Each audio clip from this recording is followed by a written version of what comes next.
Leonhardt slowly approached Kyle and asked if he knew how to meditate. Kyle responded that when he was younger his father had taught him some swordsmanship and it was during that time he also learned how to meditate. He then mentioned that he had quit shortly after, realizing he had no talent for it. Kyle instructed Leonhardt to ensure no one disturbed him while he meditated as it would disrupt his focus. Leonhardt acknowledged the request and later reported to Remton that Kyle remained in meditation, motionless for 6 hours straight. Remton, astonished, asked if Leonhardt had truly said 6 hours and not 6 seconds. Leonhardt confirmed, leaving Remton in disbelief. He recalled how, when Kyle was younger, he had tried to teach him swordsmanship. As a descendant of the Salterian family, it was expected that Kyle would follow the path of swordsmanship, and Remton had hoped Kyle would grow strong enough to overcome Hermimu. However, Kyle couldn't handle the training, complaining that his legs felt tangled, which had infuriated Remton. He had scolded Kyle, telling him to get up and reminding him that no weak descendant had ever come from their family. Certain that Kyle had neither talent nor determination, Remton had given up on the idea of Kyle following the path of the sword. Yet now that same Kyle had meditated for 6 hours. Perplexed, Remton asked Leonhardt if Kyle had hit his head or if it was even possible for someone to change that quickly. Leonhardt reassured him, saying that he had checked everything, including the food, and found nothing amiss. He admitted that Kyle had seemed different recently, not just in his determination, but even in the way he looked at him. It was clear that something had changed. Remton, musing over this, decided that if Kyle was finally starting to mature, it wasn't a bad thing. He told Leonhardt to continue watching over Kyle and Leonhardt agreed. Meanwhile, back in his room, Kyle focused on gathering mana from the air around him. As the mana collected in his hand, he began channeling it into his body, enhancing his perception skills. His sharpened senses allowed him to assess the condition of his body accurately. Feeling the mana coursing through him, he decided to attempt breaking through the mana channels all the way to his heart. The mana flowed through his arm, pierced through his shoulder, crawled along his spine, and finally reached his heart. Kyle clenched his teeth in pain but felt a wave of relief when the system indicated that the path to his heart had been cleared. The blocked channels trait was weakening. For the first time, Kyle could feel mana flowing through his entire body. Overjoyed, he realized that he had successfully gathered external mana and cleared the channels leading to his heart. This meant he could now use magic. Determined, he clenched his fist and decided to begin serious magic training. In that world, using magic required forming a mana circle near the heart. The higher the level of magic one wished to use, the more circles they needed to form. Creating multiple circles took time, which is why those aspiring to be mages began their training early, typically between the ages of 5 and 8. By age 12, they should have formed their first circle to be considered suited for the path of a mage. By those standards, Kyle, at 13, was a bit late to start learning magic. However, that was when he had been an ordinary NPC. Now, staring at his status window, Kyle knew that his situation was different. With the mana pathways talent and his mana channels cleared to the heart, he was finally in a state to learn magic. All he needed to do now was form his first mana circle. He pondered how to create it, wondering if he should attempt it the way he had learned in the game. Someone knocked on his door. It was Leonhardt. Leonhardt informed him that his father had lifted the restriction. He was surprised but pleased to hear this. Leonhardt added that the condition was that he must accompany him, and while he was allowed to leave his room and walk around the garden, he couldn't go outside the mansion. Excitedly he agreed, feeling that access to the garden was a good enough start. He thought Leonhardt must have spoken well to his father, confirming that winning Leonhardt over first had been a good idea. However, he noticed that Leonhardt's affection had decreased by 20 points. Puzzled, he wondered what he had done. to receive a negative affection score and recalled that Leonhardt's likability had been at negative 50 when he first rejected hostility. He speculated whether Leonhardt had been moved by watching him meditate all night. Remembering how exhausted he was after meditating for 6 hours, he considered whether Leonhardt was the type to be inspired by sweat and effort, much like in sports. With an idea in mind, he told Leonhardt that it was perfect timing because there was somewhere he needed to go with him. When Leonhardt asked where they were going, he simply replied that he would find out if he followed. They arrived at the library and the librarian was horrified to see him. He greeted her, but she immediately questioned how he had gotten there and rushed to Leonhardt for an explanation, reminding him that Kyle was forbidden from entering the library. Leonhardt informed her that Ramton had lifted the restriction, which shocked the librarian even more. Tearfully, she recalled how Kyle had previously thrown books on the floor and torn them to pieces. She had begged him not to destroy the rare books she had obtained after traveling all over the Empire, but he had dismissed her pleas, stating that they were just paper she wouldn't be able to read once she was dead. He had then proceeded to tear them up and throw them away, leaving her in tears. She reminded Leonhardt that after that incident Kyle had been banned from the library again. He wondered if such a thing had actually happened. Clearing his throat to get their attention, he told the librarian that he had come to read books and asked if there were any related to magic. They both looked at him in confusion. She replied that while they didn't have many, they did have introductory level books for beginners because the Duke's family had always emphasized swordsmanship over magic. He said that would be sufficient and requested the book that explains how to form circles. A moment later, he began reading about mana being the force that created everything, a form of supernatural energy.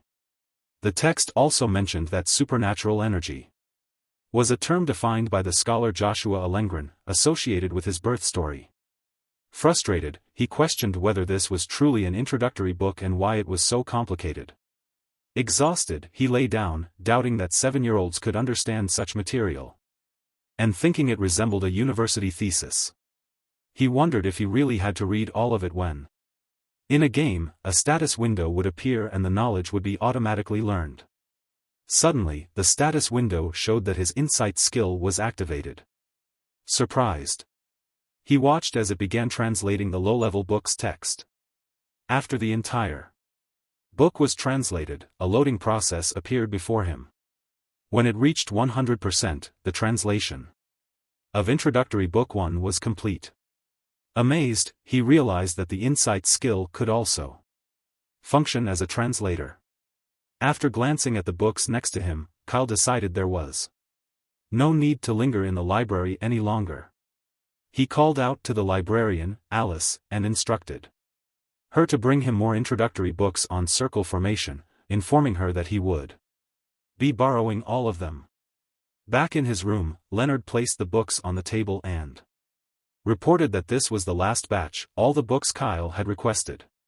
Kyle, pleased, complimented Leonard on carrying them so efficiently. Excited, Kyle eagerly scanned the books, prompting Leonard to ask if he was sure about borrowing so many at once.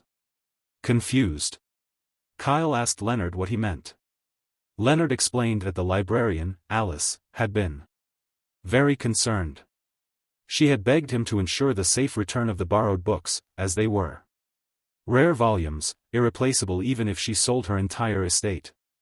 Kyle reassured him not to worry, confident that he would finish reading them in no time. He jokingly asked if they were worried he might burn them. Leonard, remembering how Kyle used to despise reading, wondered aloud about the sudden interest. His curiosity grew as he noticed that the books were about mana usage and the basics of circle formation. Surprised, Leonard reminded Kyle that Hermanu's disease blocked the body's channels, preventing mana and aura from flowing through it. Before Leonard could finish, Kyle cut him off, stating that learning magic would indeed be difficult for him and asking if that was what Leonard had intended to say. Leonard apologized for overstepping, but Kyle assured him that he was correct. He acknowledged that everyone in the household likely thought the same, and that what he was doing must seem strange to them. This caught Leonard off guard. Kyle then clarified that, as the infamous disowned youngest son, no one would be surprised if he acted oddly one or two more times. He added that reading wouldn't harm anyone, and he understood why Leonard was concerned, worried that another failure might send Kyle into deeper despair. However, Kyle reminded him that, as he had said before, he didn't intend to die young. With a light punch on Leonard's shoulder, Kyle swore that he would do everything in his power to succeed. He then headed to his bed, announcing that it was time to lie down and read some more, leaving Leonard in stunned surprise. Leonard watched as Kyle lay down, picked up a book, and smiled happily. This triggered a memory of the Kyle Salterian he had known, a boy crying in the training hall, calling out for his father. Leonard had approached him then, concerned, and asked why he was crying. Kyle had tearfully replied that his father had told him he didn't need someone like him. Leonard had tried to console him, worried about his fragile state. As Leonard picked up one of the books, he reflected on how Kyle, once just a tearful child, was now slowly changing. He then glanced at his status window and was shocked to see Kyle's favorability score toward him had increased to 0, no longer than -30 it had been. Puzzled, Leonard wondered what had caused such a jump of 30 points so suddenly. Leonard placed the book on his bed and told Kyle that he would be waiting outside if he needed anything. Kyle, caught off guard, stuttered a reply of acknowledgement. Smiling, Leonard left the room, leaving Kyle to wonder if his reading had caused the change in favorability. He questioned why there had been no change in the library and if Leonard perhaps had a fondness for persistence. Kyle speculated that devouring so many books at once might have counted as persistence in Leonard's eyes.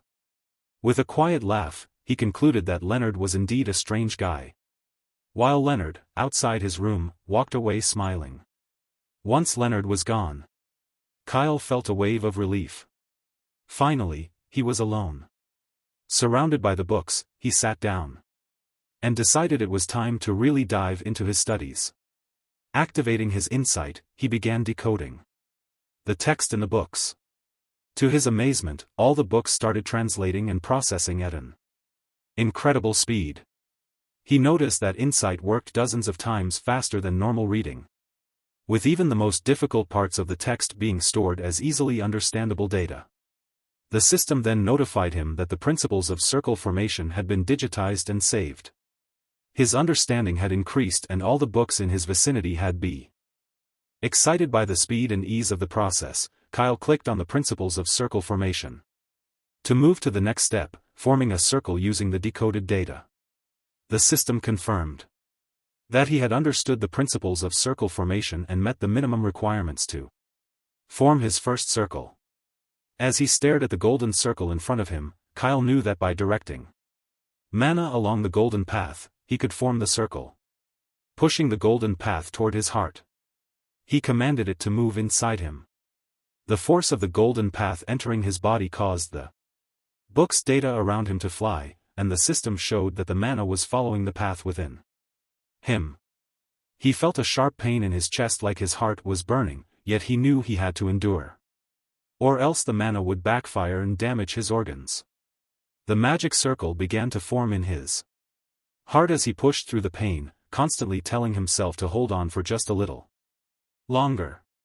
When the golden path finally began to disappear, leaving behind a completed magic circle, the pain became nearly unbearable. He shouted internally, urging himself to endure just a little more. Moments later, the golden path vanished, leaving a perfect magic circle inside his heart. The pain faded, and Kyle opened his eyes, wondering if he had succeeded. The system confirmed it. He had successfully formed his first circle, his blocked channels had weakened, and his mana pathways had intensified. He could now store refined mana within the circle. Overjoyed, Kyle stood up, shouting in triumph that he had done it. However, his celebration was cut short. As a wave of dizziness hit him, he noticed the bright light outside his window, realizing that it was already morning. He had pulled an all-nighter. Before losing consciousness, Kyle thought to himself that Leonhardt and Ursule were definitely going to scold him for this. And then he collapsed to the floor. A short while later, Ursule entered the room, bringing his breakfast. She gasped in shock when she saw him lying on the ground, surrounded by books, and rushed to him in worry, shouting to ask why he was on the floor and what was with all the books. In just one night, Kyle had successfully used all the mana he had accumulated to form his first circle. A new chapter in his life as Kyle Salterian, the official mage, had begun.